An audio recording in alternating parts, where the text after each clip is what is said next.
Les persones al centre, posar les persones al centre, la vida al centre... Durant molt de temps, el cooperativisme ha insistit en aquest lema. Tenia un sentit, no estava buit. Era un crit, un canvi de mirada. Venim d'un temps en què la producció ha estat la prioritat. El mantra que tothom ha professat. Res més important que l'abundància.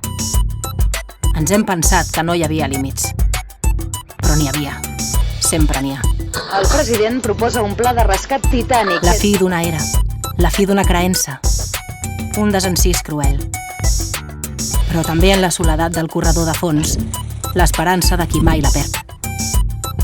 Així és com neix un nou lema. Les persones al centre.